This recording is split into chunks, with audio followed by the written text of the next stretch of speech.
presença de Michel German, professor de Sociologia da Universidade Federal do Rio de Janeiro. Boa noite, professor. Boa noite, tudo bom?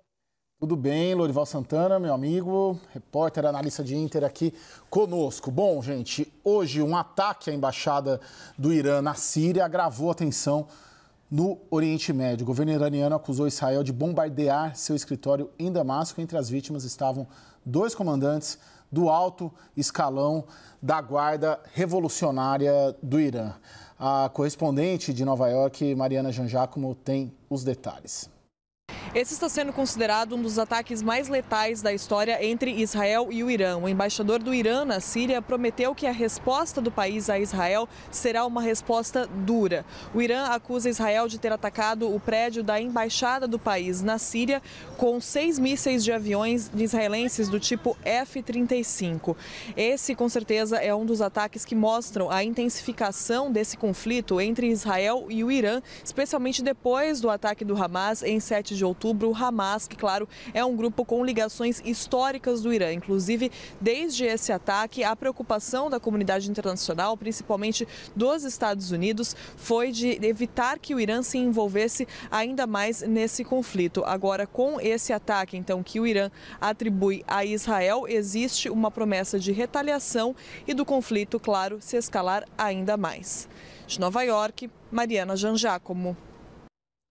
Professor Michel, ontem teve uma das maiores, acho que a maior manifestação contra o Benjamin Netanyahu desde o 7 de outubro.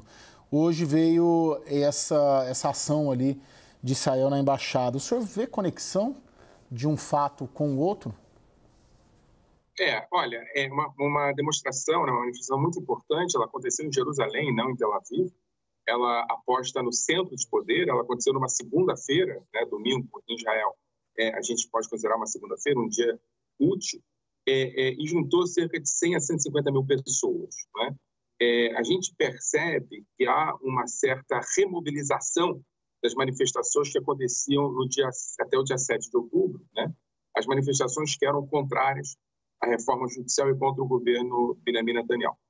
A relação, ela provavelmente existe. Né? A gente também não pode achar que as coisas são automáticas, que a manifestação foi muito grande, há um ataque para, em algum sentido, desviar o foco. Mas há uma percepção do governo Benjamin Netanyahu de que a guerra interessa a manutenção de uma coalizão que já perde o sentido na sua existência, uma coalizão formada por ultra-ortodoxos, de gente de extrema-direita, e que se garantiu a sua existência com a entrada de um grupo de centro, que é o grupo do Gantz, numa espécie de gabinete de emergência. Né? Esse gabinete de emergência começa a perder a importância, a guerra começa a ser vista como algo não legítimo por setores cada vez maiores da sociedade israelense, e as manifestações começam a focar em Benjamin Netanyahu e numa demanda pelo fim do governo. É claro que a única possibilidade que o governo tem, em algum sentido, de desviar o foco é aumentar o discurso e a guerra tanto em Gaza quanto no norte, não é? Tenho que lembrar que você tem uma população enorme de israelenses deslocados no norte de Israel e que as relações, né, de ataque entre Israel e Hezbollah começam a se intensificar também. O que aconteceu agora, né, apesar de não ter tido nenhum tipo de reivindicação para Israel, é que o alvo não é o Hezbollah.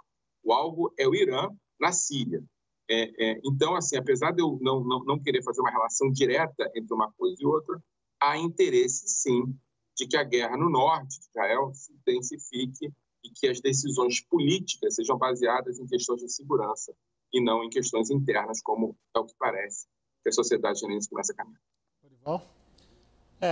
Foram protestos por causa do fracasso do governo em trazer de volta para casa, né, 130 reféns, provavelmente cerca de 100 vivos, né, os outros mortos. É evidente que a responsabilidade pela captura dos reféns é do Hamas, mas a opinião pública israelense, uma parte dela, sente que o Netanyahu não prioriza a libertação dos reféns. Além desses protestos, também tramita na Knesset, o parlamento israelense, uma proposta do governo para reduzir a isenção do alistamento militar obrigatório para os ultra-ortodoxos, os Haredim, que são seminaristas, né, que são isentos desse alistamento militar. Essa é uma questão muito controversa há muito tempo em Israel, que agora ganha força por causa da guerra, né? 600 soldados israelenses foram mortos nessa guerra. E aí o Netanyahu, tentando agradar a todo mundo, acabou frustrando todo mundo, porque o projeto de lei do governo é uma isenção parcial,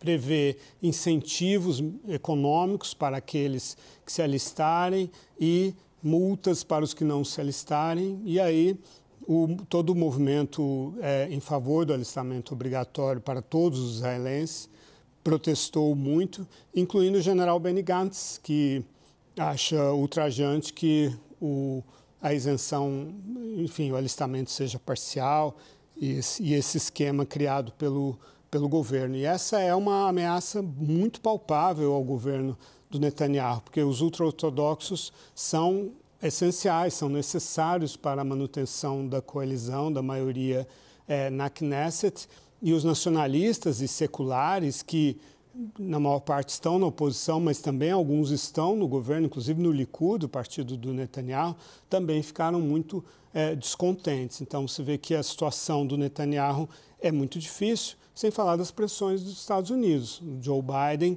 né, retirando o apoio, se abstendo no Conselho de Segurança, recebendo o Benny Gantz, mesmo desautorizado pelo Netanyahu, e ao tentar provocar uma ampliação e uma escalada do conflito, provocando uma reação do Irã, provavelmente via Hezbollah, o Netanyahu eleva o custo político dessa atitude do Joe Biden de, digamos, retirar o apoio incondicional a Israel. Agora, professor, hoje, de alguma maneira, o Parlamento de Israel aprovou o projeto, né, que permite o encerramento temporário de emissoras estrangeiras.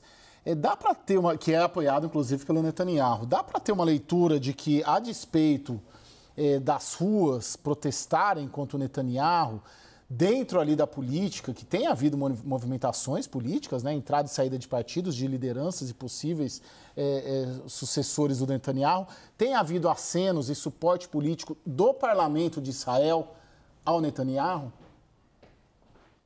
Por enquanto, o que a gente tem é uma coalizão de 64 membros, né? Ela está fixa, ela está bastante coesa. Você começa a ver buracos, né, que é o que o Lorival falou agora, que tem a ver com, especificamente, uma armadilha que o governo caiu. Né? O governo caiu uma armadilha tentando, em algum sentido, abrir concessões para todos os lados. Houve uma pressão do Supremo Tribunal para que ele avançasse e tentasse aprovar uma lei. É uma lei que impossibilita virtualmente qualquer decisão de ser tomada. Né?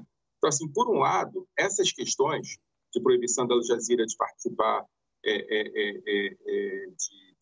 de funcionar em Israel, as questões, inclusive, de ataque à embaixada iraniana em Damasco, essas questões acabam estabelecendo, no momento que Israel está vivendo, uma espécie de consenso, né?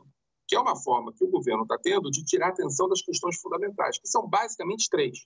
A guerra, e aqui eu acho que o governo não tem somente falhado em relação às duas questões que ele propôs para essa guerra, né? A destruição do Hamas e o retorno dos reféns. Israel, em última instância, tem falhado na primeira questão, claramente. O Hamas é onde Israel sai, o Hamas entra, porque a destruição do Hamas é eventualmente impossível.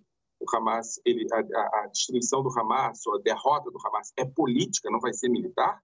E a segunda questão fundamental, já há indicações concretas de que Bibi Netanyahu não tem interesse no retorno dos reféns, né? Quem está falando isso são os responsáveis pela negociação com o Hamas, membros de alto escalão dos órgãos de segurança de Israel.